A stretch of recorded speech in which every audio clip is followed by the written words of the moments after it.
সুনামগঞ্জের দোয়ারা বাজারে ফুটবল খেলাকে কেন্দ্র করে দুপক্ষের সংঘর্ষে দুজন নিহত হয়েছেন। এই ঘটনায় আহত হয়েছেন অন্তত 5 জন। নিহতরা হলেন আব্দুল মতিন এবং আকবর হোসেন। বিস্তারিত থাকছে আবু বকরের প্রতিবেদনে।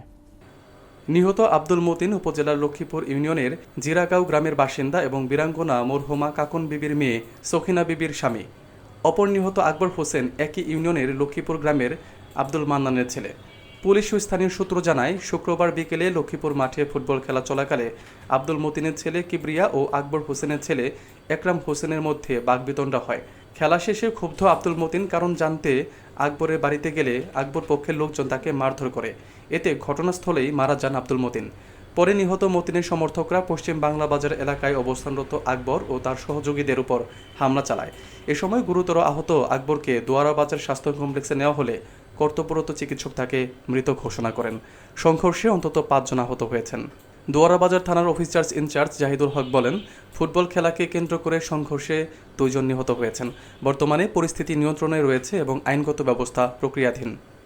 মোটরসাইকেল চালাইয়া প্যাসেঞ্জার লইয়া যাইয়া পরে তারা ডাক দিছে চিল্লাইয়া, মানে ওই বেটার খান্দার তোমার 2 জন মানুষ আসলো, টুকু আর লুকমান আপনার নুটনগরে ফারালো। পরে এই চিল্লানি ডাক দিছে, এ সালেহমদ আমার নাম ধরে যে এদিকে আয়। পরে আমি প্যাসেঞ্জারে লামাইয়া ওই জায়গা তো আর কোনো নিতে আসলাম। পরে সাথে সাথে গাড়ি ঘুরাইয়া দেখি বেটা আইয়া আমি উঠতে টাইমে দেখি মাঠে পালাইতেও তারা ঠাইনা গাড়ি তুলাইছে। আমার গাড়ি তুলানি পরে বাজারে লই আইছি স্যার।